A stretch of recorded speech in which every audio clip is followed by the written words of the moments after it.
जय राधा माधव कुंज बिहारी।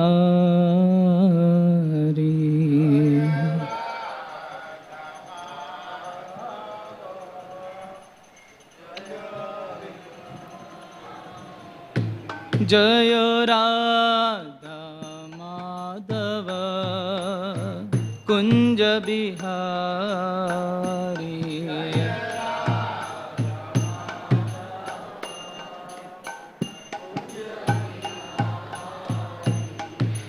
गोपी जन वल्लभ गिरिवरधारी।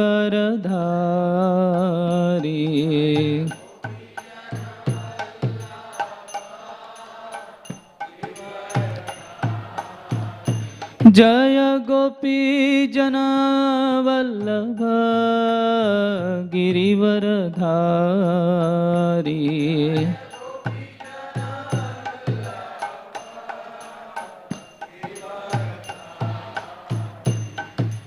यशोदानंदन ब्रज जन रंजन।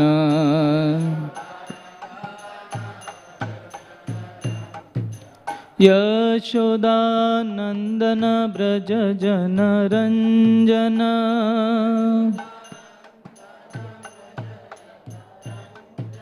यशोदानंदन ब्रज जन रंजन।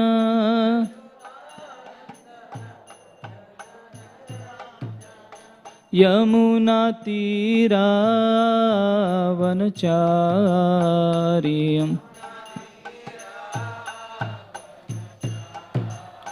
यमुना तीरावनचारी।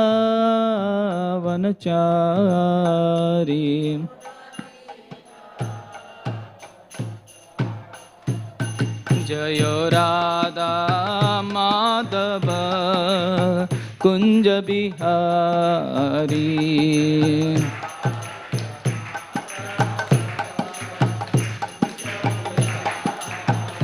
जय राधा माधव कुंज बिहारी।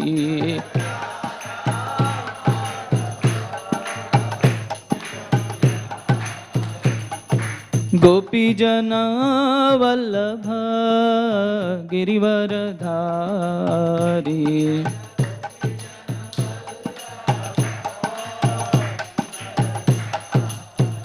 जय गोपी जन वल्लभ गिरिवरधारी।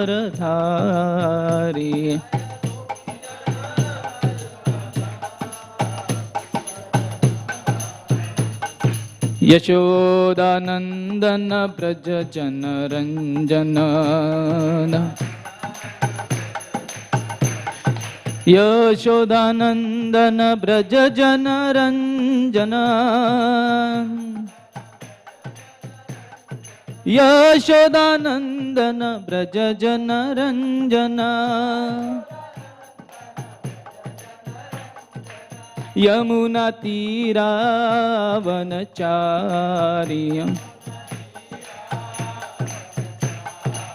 यमुना तीरावनचारी।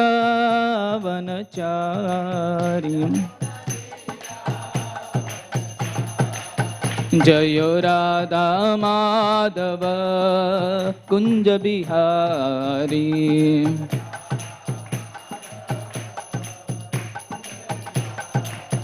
जय राधा माधव कुंज बिहारी।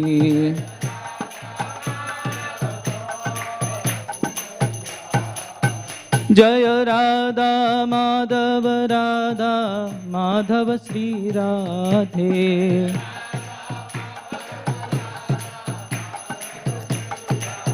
जय राधा गोपीनाथ राधा गोपीनाथ श्री राधे।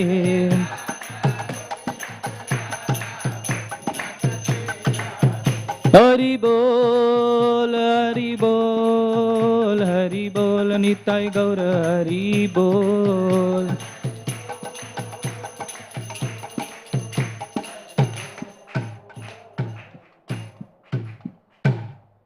जय ओम विष्णुपाद परमहंस परिव्रजगच्चार्य अष्टोत्तर शत श्री श्रीमती डिवाइन ग्रेस अभय चरण अरविंद भक्ति वेदांत स्वामी शिल प्रभुपाद की इस्कॉन फाउंडर आचार्य विपटी संस्थापक Acharya his divine grace Srila Prabhupada की अनंत कोटि वैष्णव वृंद की जय।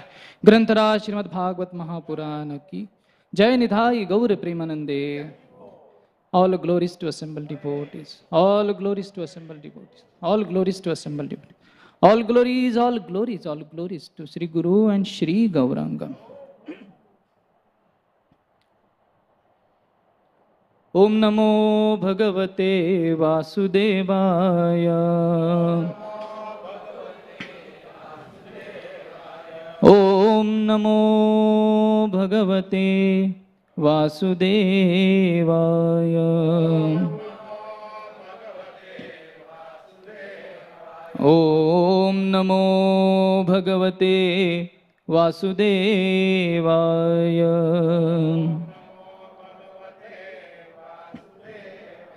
Narayanam namaskrityam naram chaiva narottamam devim saraswatim vyasam ततो जयमुदीरये। नष्टप्रायेषु भद्रेषु नित्यं भागवत सेवया भगवती उत्तमश्लोके भक्तिर्भवती नैष्ठिकी। कृष्णाय वासुदेवाय देवकी नंदनाय च नंदगोपकुमाराय गोविंदाय नमो नमः। ॐ अज्ञानतिमिरन्दस्य ज्ञानाञ्जनशलाकया चक्षुरुन्मिलितं येन तस्मै श्री गुरवे नमः। नमो विष्णुपदाय कृष्णप्रेष्ठाय भूतले श्रीमते भक्तिवेदांत स्वामी निति नामिने। नमस्ते सरस्वती देवे गौरवाणी प्रचारिणे निर्विशेषा शून्यवादी पाश्चात्य देशतारिणे। नमो महावदन्याय कृष्ण प्रेम प्रदायते कृष्णाय कृष्ण चैतन्य नाम्ने गौरत्विषे नमः। हे कृष्ण करुणा सिंधो दीनबंधो जगत्पते गोपेश गोपिका कांत राधा कांत नमोस्तुते। तप्त कांचन गौरांगी राधे वृंदावनेश्वरी वृषभानुसुते देवी प्रणमामि हरिप्रिये। जय श्री कृष्ण चैतन्य प्रभु नित्यानंद श्री अद्वैत गदाधर श्रीवासादि गौर भक्त वृंद। हरे कृष्णा कृष्णा हरे हरे हरे राम राम राम हरे हरे। हरे Krishna. Hare Krishna, I would like to welcome you all. In today's Srimad Bhagavatam class, we are reading from Canto 2nd, Chapter 4, text number 19. Kindly repeat after me.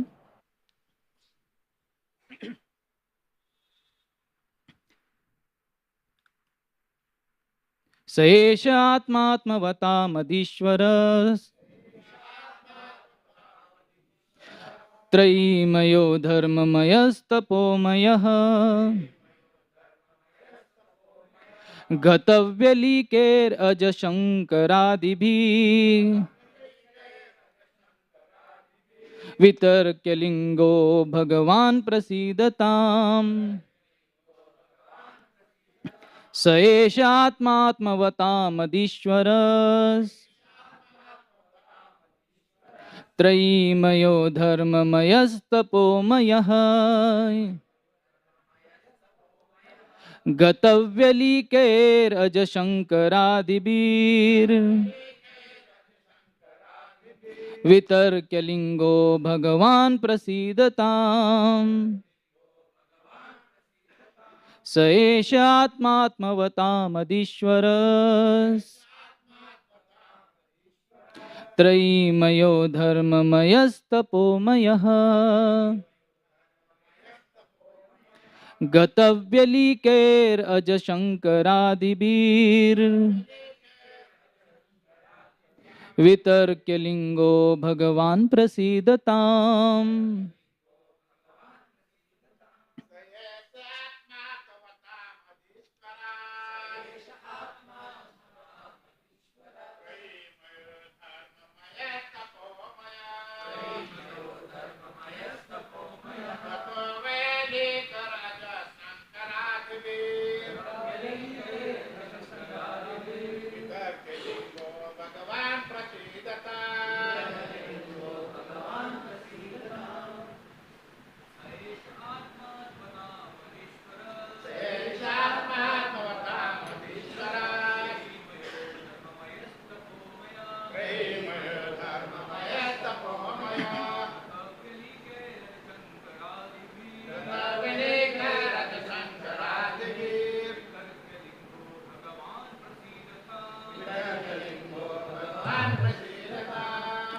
Mataji.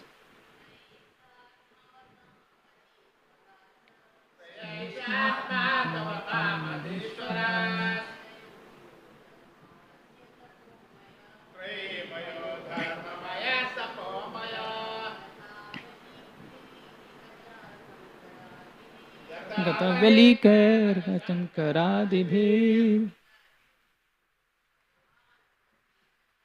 वितर्क्यलिङ्गो भगवान्. Word to word meaning, kindly repeat. Saha, he, eshaha, it is. Atma, the super soul. Atmavatam, of the self-realized souls. Adishwaraha, the Supreme Lord. Traimayaha, personified Vedas. Dharmamayaha, personified religious scripture. Tapamaya, personified austerity. Gatavyalike, by those who are above all pretensions. Aja, Brahmaji. Shankaradibi, by Lord Shiva and others. Vitarkyalingaha, one who is observed with awe and veneration. Bhagavan, the personality of Godhead. Prasidatam, be kind toward me. Translation and purport by His Divine Grace, A.C. Bhaktivedanta Swami Srila Prabhupada. Translation. He is the super soul and the supreme lord of all self-realized souls. He is the personification of the Vedas, religious scriptures and austerities. He is worshipped by Lord Brahma and Shiva and all those who are transcendental to all pretensions. Being so revered with awe and veneration, may that supreme absolute be pleased with me. Purport by Prabhupada. The Supreme Lord, the personality of Godhead, although the Lord of all followers of different paths of realization, is knowable only by those who are above all pretensions. Everyone is searching for eternal peace or eternal life. And with an aim to this destination, everyone is either studying the Vedic scriptures or other religious scriptures or undergoing severe austerities as empiric philosophers, as mystic yogis, or as unalloyed devotees, etc. But The Supreme Lord is perfectly realized only by the devotees because they are above all pretensions. Those who are on the path of self realization are generally classified as karmis, jnanis, yogis, or devotees of the Lord. The karmis who are much attracted by the fruitive activities of the Vedic rituals are called bhukti kami, or those who desire material enjoyment. The jnanis who try to become one with the Supreme by mental speculation are called mukti kami, or those who desire liberation from material existence.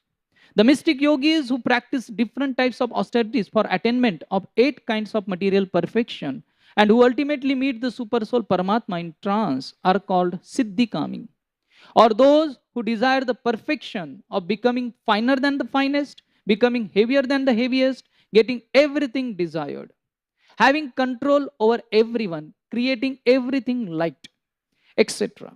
All these are abilities of a powerful yogi. But the devotees of the Lord do not want anything like that for self satisfaction.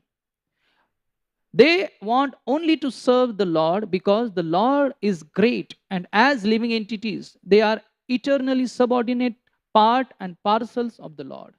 This perfect realization of the self by the devotees helps him to become desireless, to desire nothing for his personal self. And thus, the devotees are called Nishkami, without any desire. A living entity, by his constitutional position, cannot be void of all desires. The Bhuktikami, Muktikami, and Siddhikami all desire something for personal satisfaction. But the Nishkami devotees of the Lord desire everything for the satisfaction of the Lord. They are completely dependent on the orders of the Lord and are always ready to discharge their duty for the satisfaction of the Lord. In the beginning, Arjuna placed himself as one of those who desire self satisfaction. For he desired not to fight in the battle of Kurukshetra, but to make him desireless.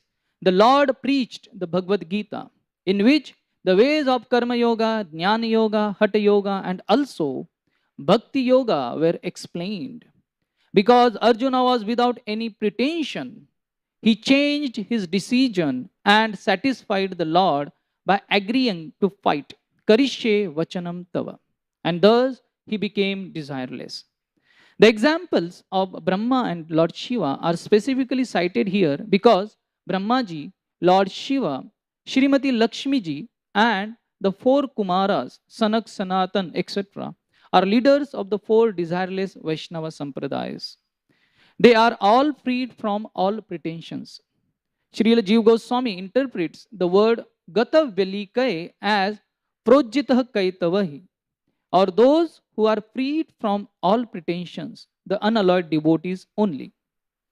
In the Chaitanya Charitamrita, Madhya Leela 19th chapter 149th shloka, it is said, Krishna Bhakta Nishkamata Eva Shanta Bhakti Mukti Siddhi Kami Shakaliya Shanta.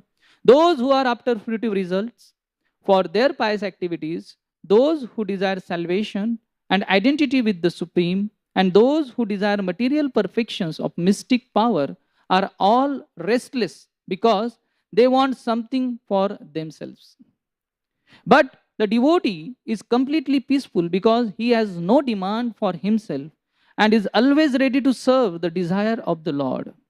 The conclusion is, therefore, the Lord is for everyone because no one can achieve the result of his respective desires without his sanction.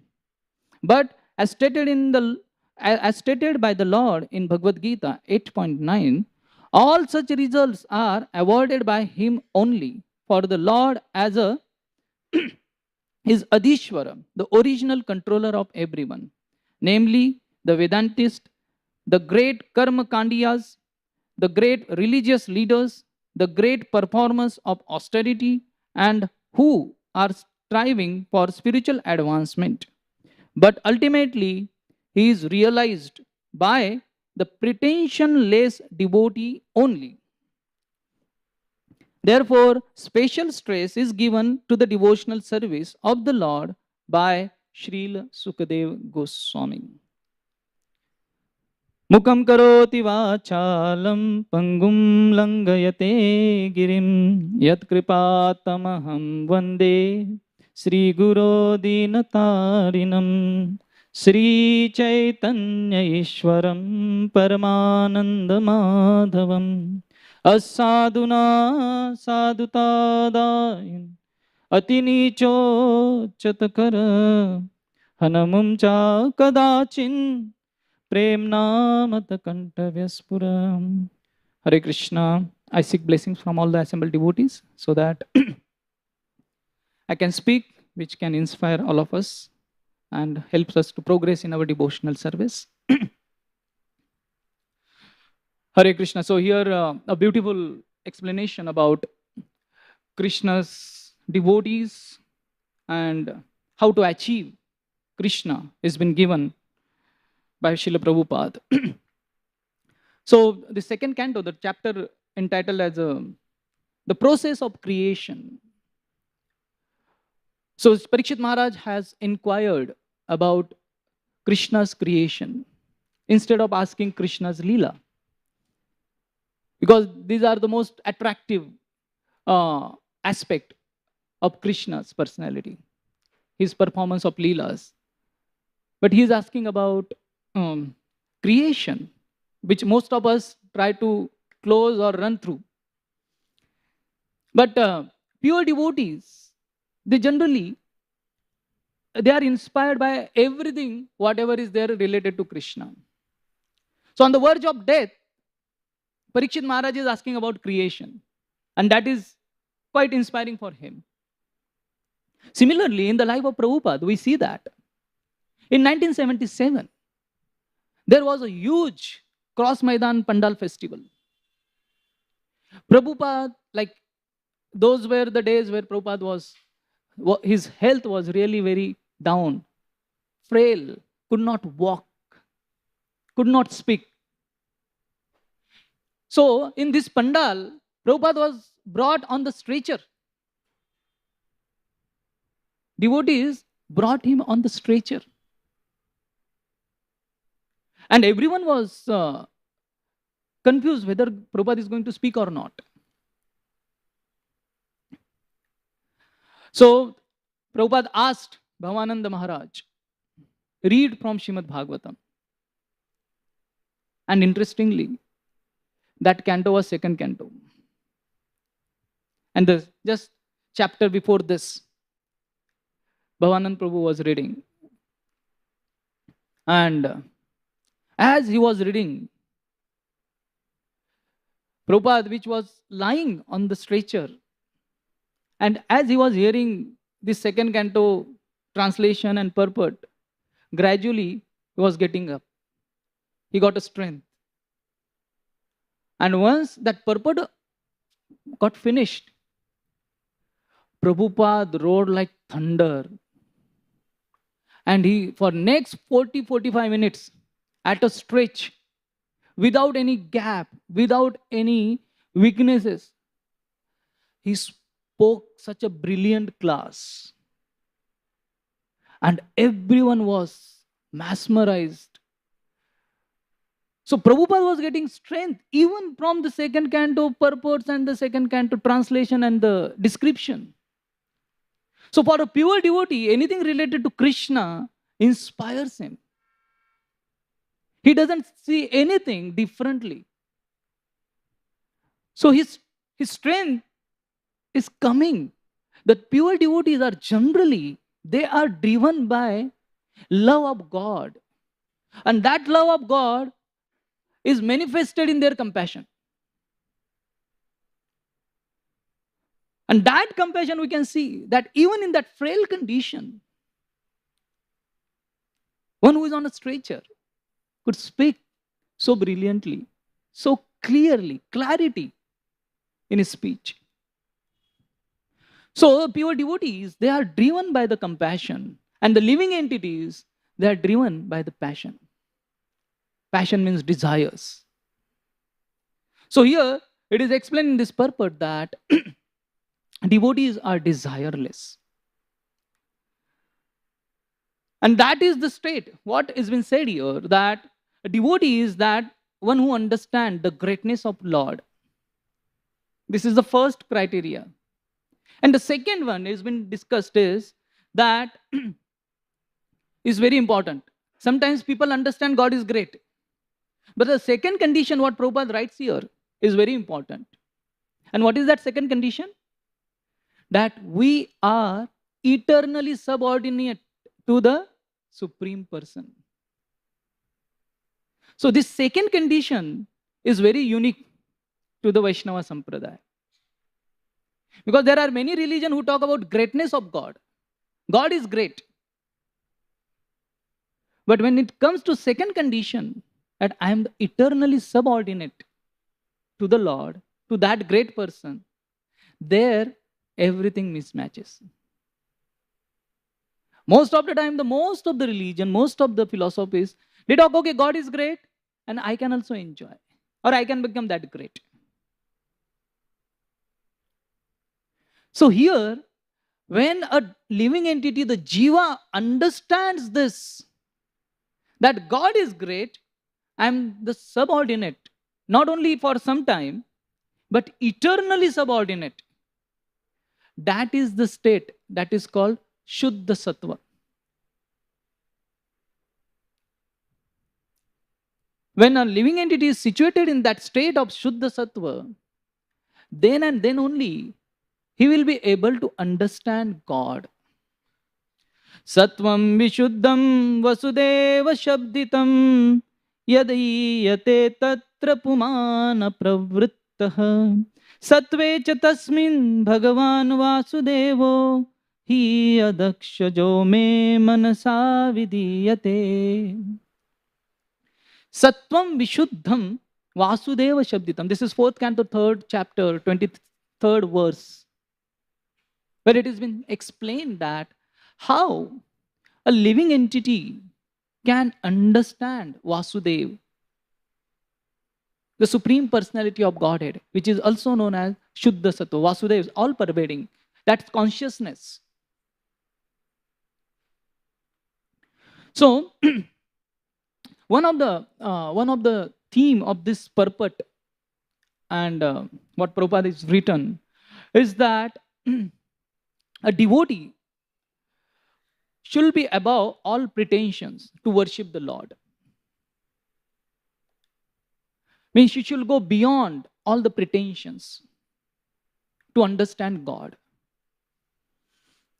And then pretensions, as Jiva Goswami also explains that, projitah kaitavai, devoid of all desires. So I wanted to discuss on this topic that why can't we see God, or I can't see God? What stops us to see God, although He is there in front of us? Why we lack that experience? So I'll try to discuss on this topic, what are the causes and how we can overcome those causes. So in Bhagavad Gita, Lord Krishna explains about this. And this is in 4th chapter.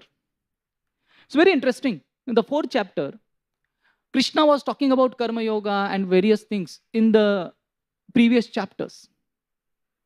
In 2nd chapter, he discussed about Karma Yoga and all the summaries he gave about different yogas, how to attain spiritual perfection. 3rd chapter, he talked about Karma Yoga again. And in 4th chapter, without asked by Arjuna, without Arjuna's question, Krishna begins the chapter. There is no question asked by Arjuna in the 4th chapter. So wherever Krishna gets this liberty to speak, without asked by Arjuna, he talks about devotional service. He talks about him. In 7th chapter also, he begins about what is his nature, how bhakti is exalted. Similarly, in 9th chapter, so wherever he gets that liberty, he talks about bhakti and about his nature, how to achieve him. So all those things are explained by Krishna. So in 4th chapter, he talks about how to achieve him. Why he is speaking all those things about bhakti. Because bhakti, as Prabhupada writes here, is the only way to understand and to understand Krishna and to know him. Saevayam maya tedya yoga prokta puratana bhaktosi me sakha cheti rahasyam hetaduttamam. So Krishna is talking that I'm going to talk about the rahasya, the mystery, which is the exalted in nature. So translation, Prabhupada writes, the very ancient science of relationship with the Supreme, the very ancient science, it is called science of the Supreme, uh, science of relationship with the Supreme, I am going to tell you today because you are my devotees as well as friend, and therefore you are going to understand the transcendental mystery of this science. So many times people say, we don't understand what is bhakti, what is Krishna, what is all about. It is so simple, but why can't we understand, or why people fail to understand devotional service, bhakti? The reason is given over here. That bhakti means I act for the pleasure of the Lord. And most of the living entities in this world, living entities are infatuated with how can I enjoy. So all other paths, they give some liberty to living entities to experience that enjoyment for self. And therefore all other paths looks very easy, no matter how tedious, how arduous, and how difficult it is. Still, people are very much attracted to other paths of spirituality. Why? Because there is some space to enjoy yourself. And therefore, even though Gyan Marga is so difficult, still people aspire to understand that. People try to practice that. Why? Because there is enjoyment for the self. But when it comes to bhakti, although it's very simple, as Prabhupada said, what do you have to do? Chant and be happy. But still people find it so difficult. Kyun? Why? Because the foundation principle of devotional service is whatever I do for the pleasure of the Lord. I do for the pleasure of Gopinath. And that doesn't fit in the equation of conditioned material living entity. And therefore it seems difficult. It looks very arduous to chant, to hear, to glorify Krishna. And therefore Krishna says, Bhakto sime sakha cheti rahasyam hetaduttamam. You will be able to understand this science because you are my devotee. And not only that, you are my sakha. To be sakha means pretensionless. To be bhakta means without desires. And therefore, you will be able to understand. So, Prabhupada also writes here, this is an ancient science. Science, there is a difference between science and sect or cult. What does cult means or sect means?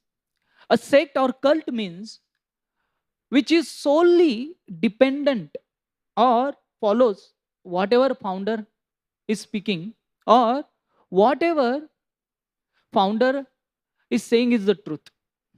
That is the sect or cult. But what does science means? Science basically means it implies strict adherence to its laws. And it is universal. it is applicable everywhere. So bhakti is not some cult or sect. Practicing devotional service is not some cult. Prabhupada writes, or Krishna is saying, it is an ancient science. Science means everyone can experience if the laws are follows. If laws are properly practiced, then anyone and everyone can get result of experiencing Krishna. So, what is the outcome of this science? Why do you want to follow this science of relationship with Krishna? The outcome we expect or desire from this science is to see Krishna face to face. That is the only desire. That is the only we can say that is the result we expect following this science of devotional service. We want to see Krishna, and that is what bhakti is. We want to experience Krishna. That is bhakti. As Taittiriya Upanishad says, the definition of God, raso vai saha. Raso vai saha means he is a rasa, and rasa you want to test. So we all want to experience or taste Krishna. That is the outcome of this science, where a living entity is able to experience Krishna, who is Vitarkalingo, who is full of rasas, emporium, as Prabhupada writes, emporium of rasas. So, to see Krishna means to taste rasa. So we are there in front of him. Every day morning we sing. Krishna is there. Govindam Adi Purusham Tamaham Bhajami. We sing and we go away. You are there and I am on my own. But to experience Krishna means to experience that spiritual bliss. That means my heart is ultimately transformed from all those desire for self-enjoyment to Krishna's enjoyment. And that is rahasya, that is the mystery. So, if we want to see Krishna and we don't have bhakti, and many songs we hear, Radhe Radhe, Krishna se mila de, isn't it? Huh? We want to see Krishna, darshan kab doge Krishna, isn't it? There are so many songs and we get so carried away. Oh Krishna, when will I see you? I want to see you. If we try to see Krishna without bhakti, it will be disastrous. In Chaitanya Bhagavat, Sri Chaitanya Mahaprabhu says that there was one washerman, Kamsa had. And Chaitanya Mahaprabhu is saying this, that this washerman in his previous life, he meditated for hundreds of years. And what was he asking? He was asking, Krishna, I want to see you. I want to see you. I want to see you. And his desire to see Krishna got fulfilled. It was bestowed. He saw Krishna. When Krishna entered Mathura on the invitation of Kamsa, so all the ladies, when they saw Krishna, their heart was attracted with devotion. They could see him as a personified beauty. Their devotion swelled up. And the same Krishna, Kamsa had that washerman. He was carrying Kamsa's clothes. And Krishna asked him, give me those clothes. What did that washerman said? You coward boy, do you think equal to Kamsa? In this way, he said. You are desiring king's dresses, enjoyment, get out from here. He saw Krishna, washerman saw Krishna without bhakti. It became disastrous. What happened? Krishna had to cut his head.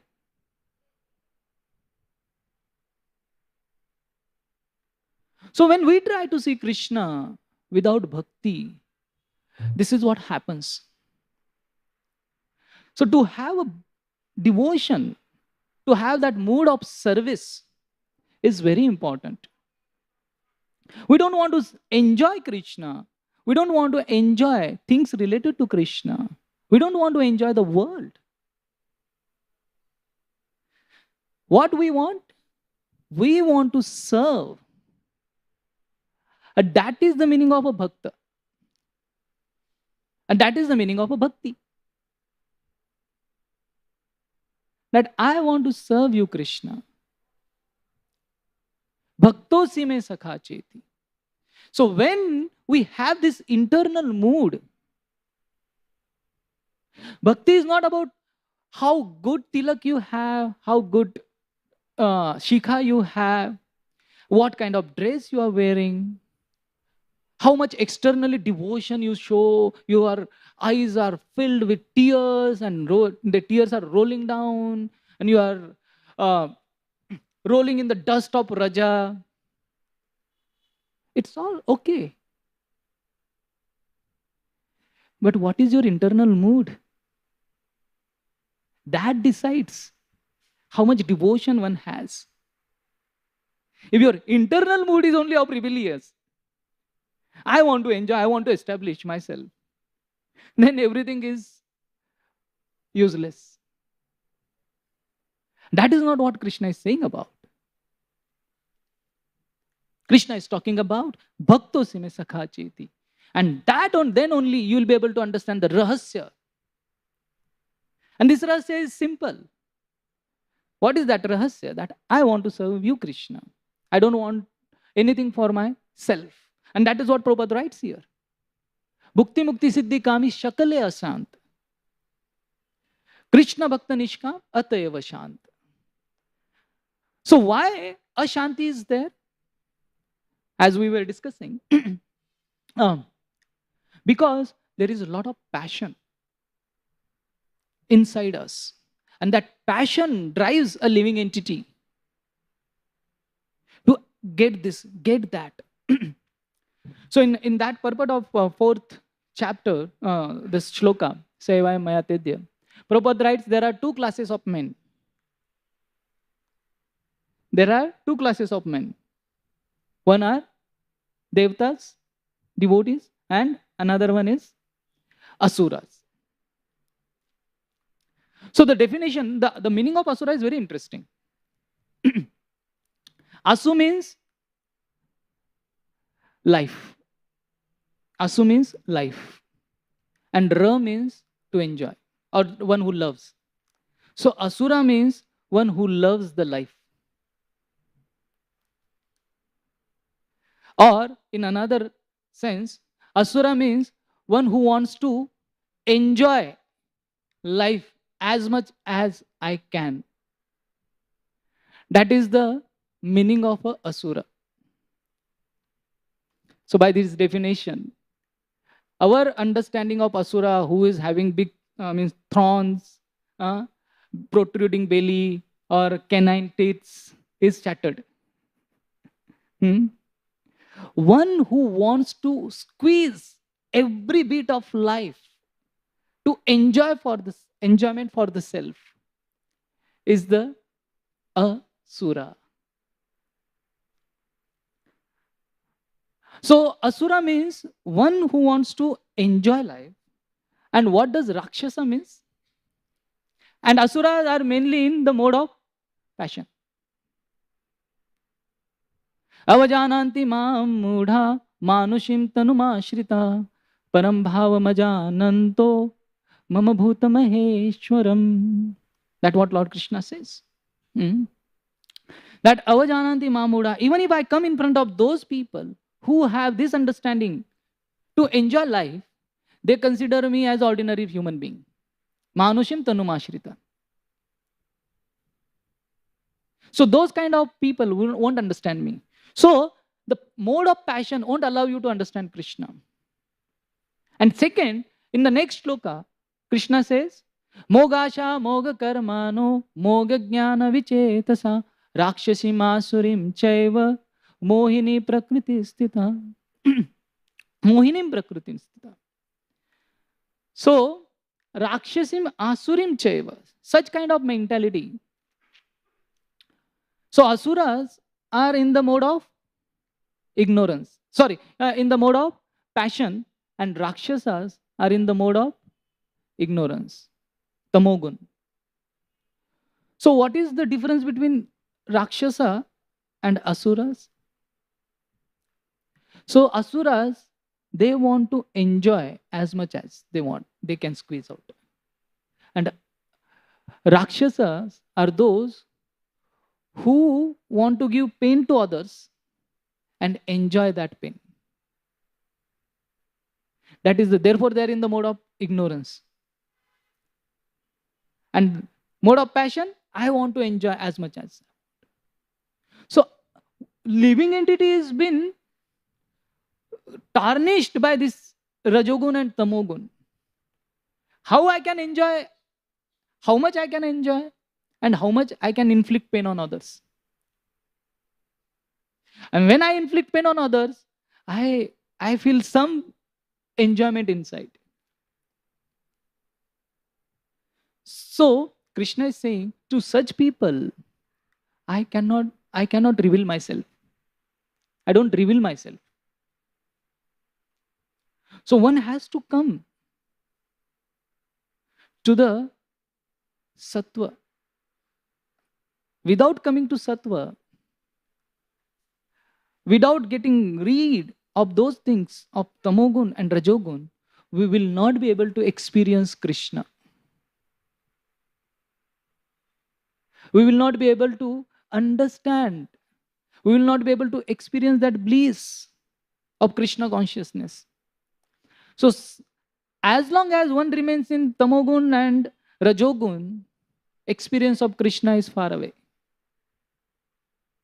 And if you don't experience Krishna, then what you want to experience? You want to experience material success. You want to experience material object. You want to experience everything what fall in your vision, come in your contact.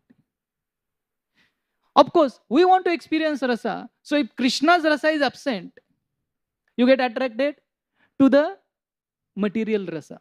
And therefore, many times devotee asks, Prabhuji, can we drink beer which is non-alcoholic? Huh? Can we smoke cigarette which is nicotine free? Isn't it? Can we drink that cafe which doesn't have intoxicant? Why these things comes up? And devotee feels, this is all right. Nicotine alcoholic free hai, so beer lene mein kya? There are now many products like that. Why that even devotee asks? Because he is lacking in experience of Krishna. He gets attracted. Can we eat chocolate? Okay, whether eat or not, that is. But the thing is, what hampers our sattva guna is our desires, which manifest in different ways to enjoy.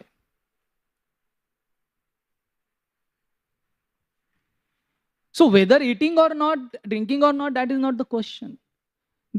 The bhakti means I am ready to dedicate everything in the service of the Lord. Are we ready for that? Are we ready to come to the point of sattva guna, where we can experience Krishna? And once you experience Krishna, you don't ask this question, which has a innate desires. I want to enjoy, but somehow or other, abhi kya kare? Bhakti mein to aa gaye hai. Directly to beer nahi pee sakte. But I want that experience of beer. I want experience of that smoking. I want the experience of that meat which I used to eat. Those we try to find out all those substances which gives that experience.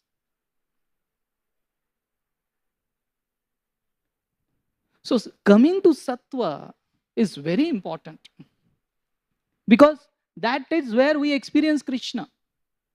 That is the progressive step.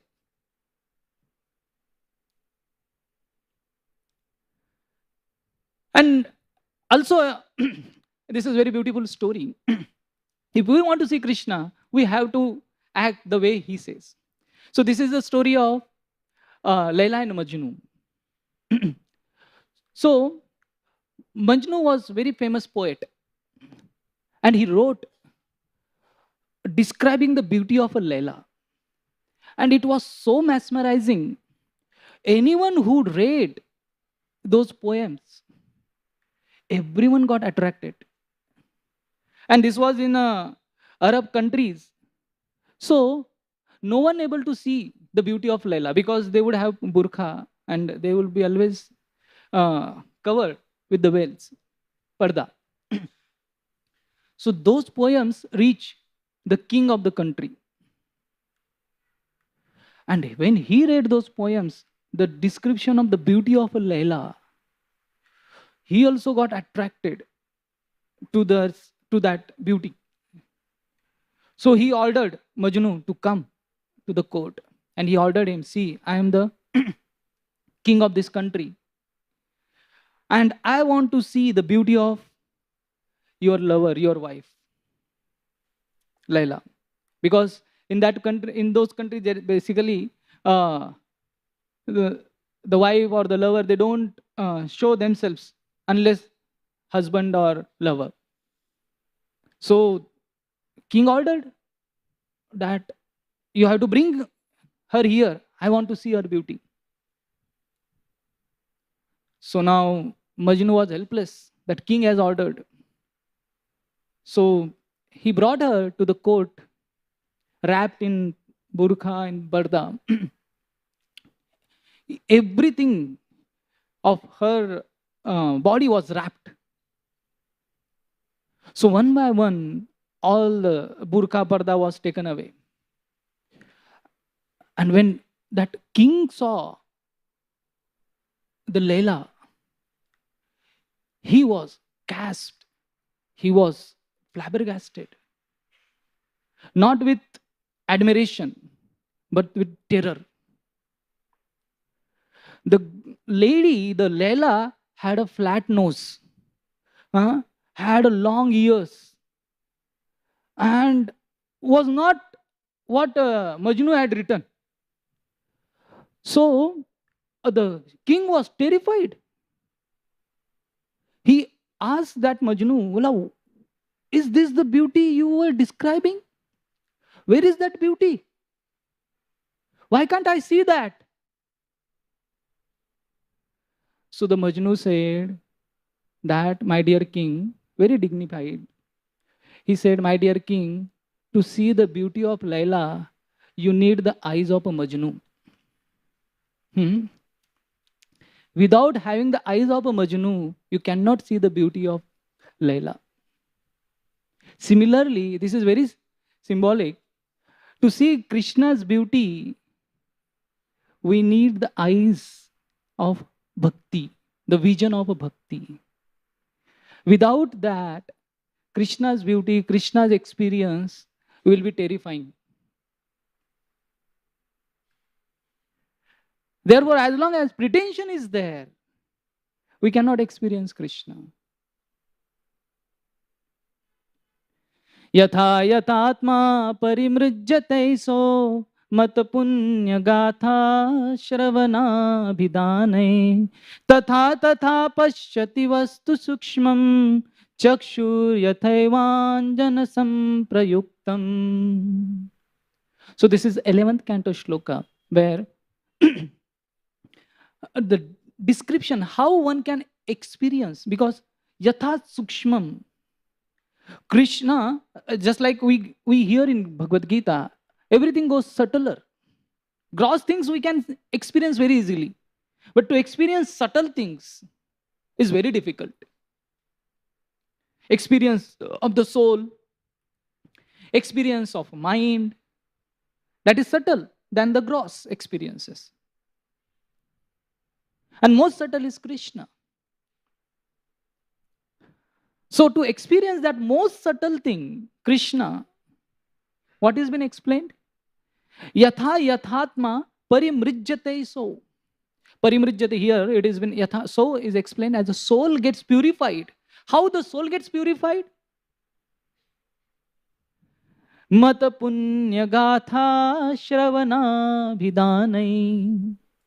How soul gets purified?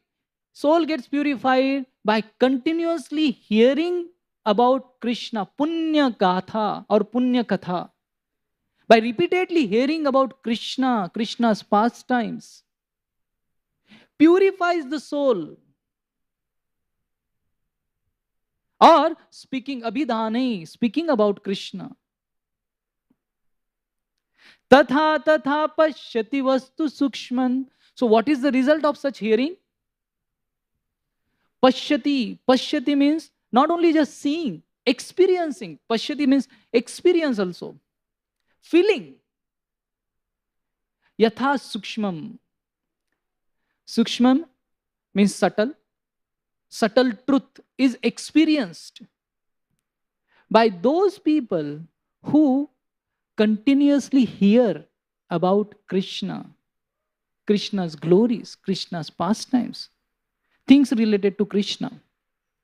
Just like Chakshur Yathevan Janasamprayuktam. Just like if somebody's eyes, the vision, is been obstructed by some disease, some cataract. So, Yathanjana, by applying the ointment, Ayurvedic ointment, that disease been taken away.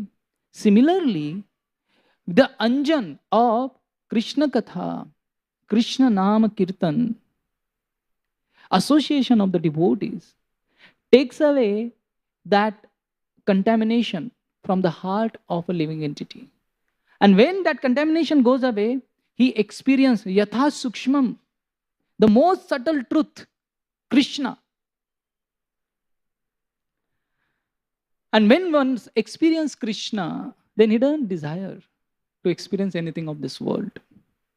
He doesn't desire any siddhis. He doesn't desire any achievement. Or he doesn't want himself to propagate. He is happy to serve Krishna, to follow his instructions. So these are the few thoughts on this beautiful shloka given by Prabhupada, the purport. The things which I discussed today, just to summarize the whole thing, to understand Krishna, to see Krishna, to experience Krishna, which has been experienced by the devotees, first thing, we have to get rid of the modes of passion and ignorance. We have to come to the platform of sattva. And not only sattva is sufficient to understand Krishna, we also need bhakti to experience Krishna. Because he says, Bhakto sime sakha cheti. So bhakti is the important ingredient to experience Krishna. And what does bhakti means? What does bhakti means? Bhakti means, I want to serve you, Krishna. Not for my enjoyment, for your enjoyment. And that is the desire of a bhakta. So how he becomes desireless? By pleasing Krishna, his desires. And this bhakti is developed when we continuously hear about Krishna, when we chant in the association of the devotees, when we hear in the association of the devotees. And gradually, we start experiencing the bliss of spiritual life. And that bliss of spiritual life helps you to transcend the material cravings, which comes in different form. So I would like to stop here Thank you all very much. Hare Krishna. If is there any comment or any question, please feel free to ask.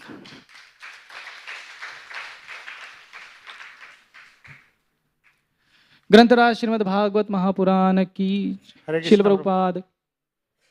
There is a question. Sorry. Hare Krishna Prabhuji. Hare Krishna. Great lecture. Thank you very much. But I want to know, you have specified the difference between Asuras and Rakshasas, but I did not understand, they are on the same platform or they are different? A Rakshasa can also be Asura. Means there is a tendency of enjoying everything and giving pain to others. So both can happen. Both feelings can be experienced. So Asura is just want to enjoy no matter what. That is the understanding of Asura, what Krishna says in Bhagavad Gita.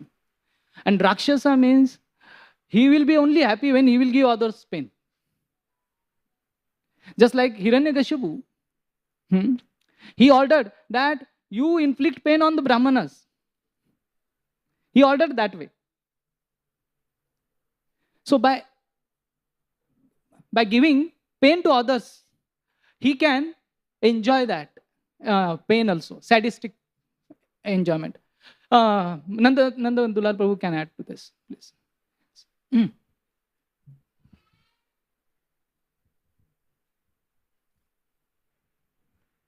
Hare Krishna. Just adding, Satyananda Prabhu already mentioned nicely, just that we hear Durvasa Muni. Durvasa Muni is an amsha of Lord Shiva. And Lord Shiva gets happy very fast and gets angry very fast. Ashutosh, right? So Durvasa Muni also has that quality. That he also gets angry very fast and he gets pleased very fast. So with Kunti, he became pleased very fast. And then he gave her a benediction that you can call any Devata, and then we know the story. Now Duryodhan also pleased Durvasa. And Durvasa got pleased with Duryodhan. But instead of asking some good benediction, what does Duryodhan ask? Duryodhan says, so Durvasa is pleased and Durvasa says, what do you want from me? So he could have asked something good to benefit himself. What does he ask? He's thinking, he has that mentality of causing pain to others. So he says, the Pandavas are right now in the forest. And he knows that they have Akshay Patra. And Akshay Patra will continue to give food till Draupadi eats. So he says, I want you to visit the Pandavas after noon time. Why? The point is, when he visits the Pandavas after noon time, the Pandavas are so gentlemanly, Pandavas will definitely invite him for prasad. But by that time, the Pandavas have finished prasad, the Snatakas have finished prasad, and the last person to eat prasad is Draupadi. So after Draupadi takes her meal, there is no prasad.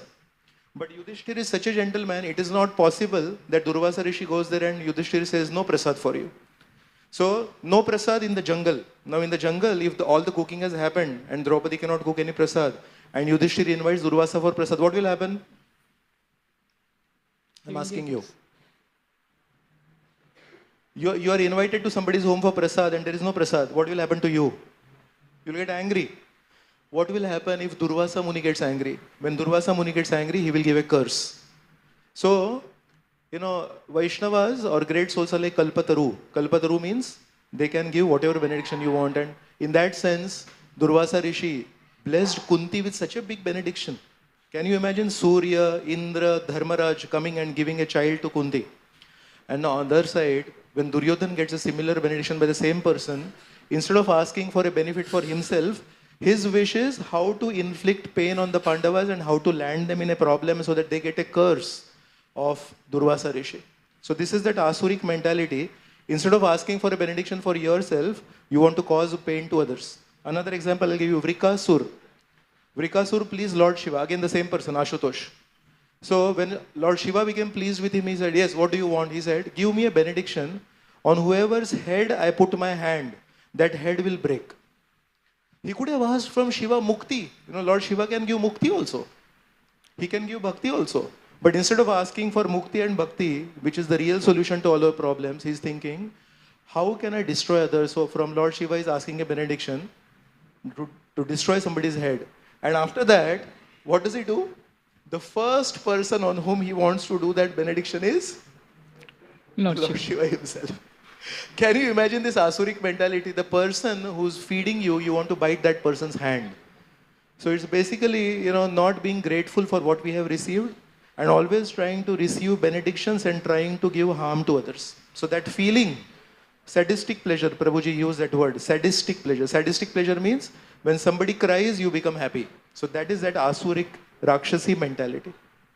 So somebody may be a human being, but in that human being body, he has that Rakshasi mentality. Duryodhan is a human being, but he has that sadistic pleasure mentality.